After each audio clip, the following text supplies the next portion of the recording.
name is Brawlin Oates, and I'm a blocker. My name is Cherry, and I'm a jammer. Oh, sorry. My name is Wicked Willow, and I'm a blocker. My name's Famous Lamus, and I'm a blocker. My name's Anti-Gravity, and I'm a jammer. My name is Luna Shovegood, and I'm a blocker. Our league was established in 2006. We have about 35 skaters. Aggression was something that I kind of had to learn. Playing chess while having bricks thrown at you. One. Each team has 5 players on the track, and each jam lasts for 2 minutes. 4 of the players on each team are called blockers. The jammers wear the star, and they're the ones who score the point. Do it. Good. Set. My main goal is to get my jammer through. And then when they pass them the second time, they start scoring points for every person that they pass. So everybody else is trying to stop the one with the star. We're very open to anyone who wants to come play. And it's so much fun. And I love all of the friends that I've made. We are strong! We are smart! Who we are! TBR!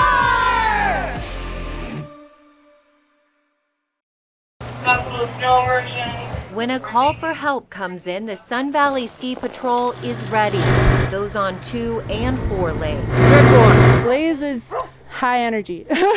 He has been patrolling with Sarah Linville for 2 seasons now. If I have to be careful what I say, trigger words. Kobe belongs to Molly McClam. He lives for the game. He also joined the ski patrol last year as an avalanche dog. We try to make sure, as ski patrollers, to mitigate our avalanches so that nothing goes off that he'd be needed, but if he's up here and he's ready if he needs to. At least one team is on this mountain when the resort is open. I spend a lot of time digging holes. They train constantly. You kind of start with, it's called a runaway.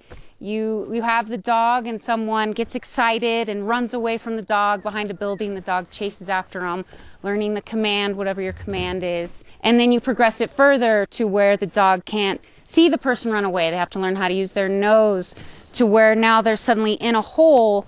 Now there's a block in front of them and they're like, how do I get to this person? Molly says that's when the digging comes in, and it comes naturally for the pups. Molly, we're ready when you are. We wanted to see how it all works, so the Sun Valley Ski Patrol buried me inside of this hole. Are you ready? Are you ready? Search under. Kobe sets off looking for me with his rescue bell ringing. This is my view from inside the hole. After a few minutes, Kobe breaks through the snow, pulling me out to safety. Yeah, what a good boy! What a good boy! Huh? What a good dog! What a good boy! You can see Blaze searching as well, this time for ski patroller Tim East, who is buried in a much deeper hole. Where's he at? Where's he at? Blaze locates him, but can't reach him. I'd reward him because we can't. That person's really deep. We're not going to get to him. I would actually restart my dog and search for other people buried in this area. The other ski patrollers start digging with their shovels to get the person detected out. This is Kobe's self-reward time. This is how he plays afterwards. They always celebrate when the search training is done. It's also reassuring to their partners that they're prepared for the worst. He holds a lot of responsibility. We expect a lot of him, to train him to mentally realize the scenario he's in, to know when he's working, to know when he has to calm back down, to know when he can't be the center of attention, which, you know, he's still working on. In Sun Valley, Tammy Tremblay. Oh, what a good boy, Kobe! Idaho's News Channel 7. Idaho has beautiful, remote areas to explore. Many of us depend on a global positioning system, or GPS, to reach them. Getting directions to Grimes Creek Road. We have so many routes. This is one of hundreds of routes that is on a GPS, but it's not passable by a vehicle in the winter. Boise County Sheriff Jim Kazmark took us down Grimes Creek Road.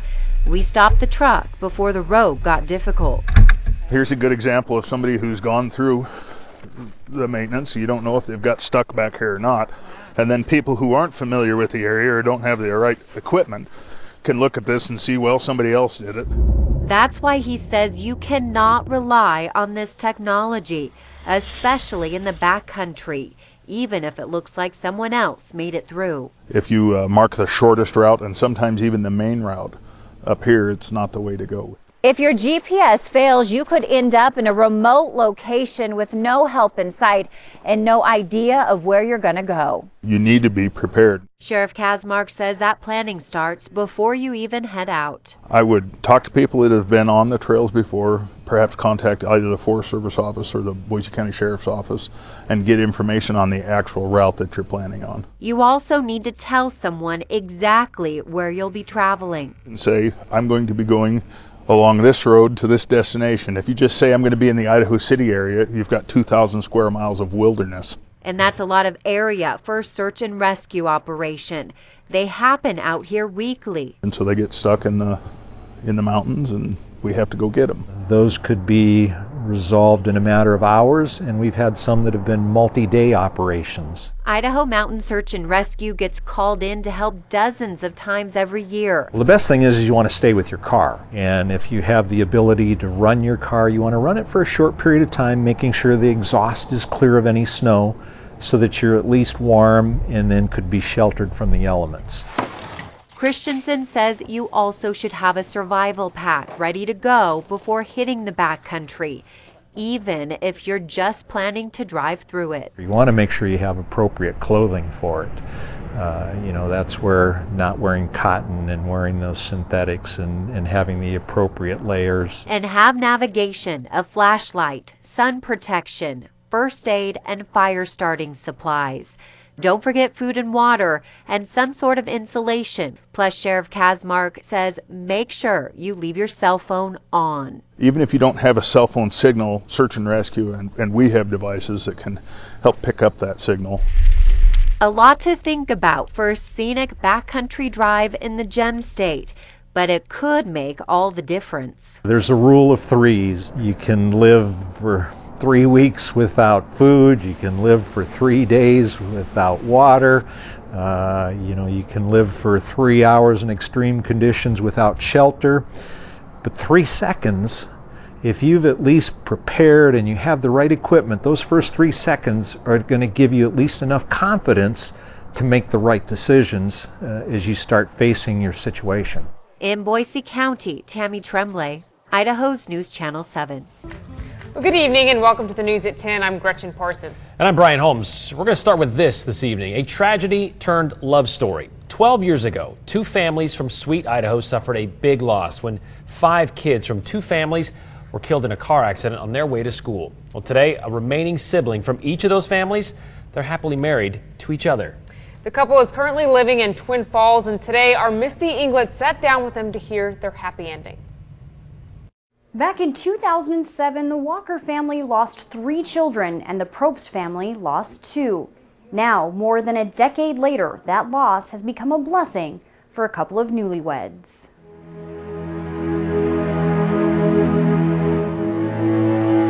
A car filled with 5 teenagers, icy roads, a nearby pond. That describes February 27, 2007. A day Jeremy and Sage Walker and their families will never forget. All 5 teenagers on their way to school when their car slid off the road and into a pond near Black Canyon Reservoir. Everyone inside was trapped and drowned. The victims, Sage's brother, 12-year-old Brant Probst, and their sister, 15-year-old Brooke. Also in the car were Jeremy's 15-year-old sister, Megan Walker, and brothers Tyler and Kyle, just 14 and 12 years old. I'd always been a middle child. I was, the 4th down and the 4th from the end.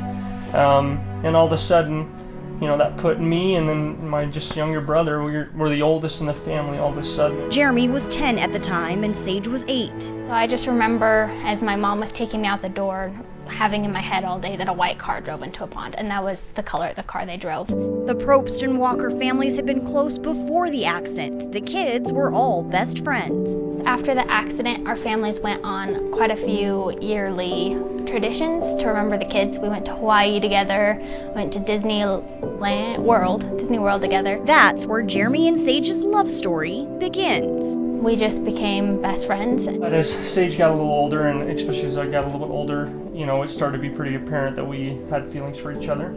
I just remember at her 12th birthday, you know, it was just like, man, Sage is so gorgeous. And I just like, I'd always thought she was so fun and beautiful and things like that, but I remember that being like the first time where I thought, man, I like Sage. When we were really little in elementary, everyone loved Jeremy because he was like the coolest guy there, and it used to irritate me. So I was always like, I will never be the girl to like Jeremy. And I would tell everyone that, and then about later on, 7th grade-ish, I started to actually like him. And so that's kind of where the feeling started. At Sage's 16th birthday, Jeremy asked her out on their first official date, and it went well.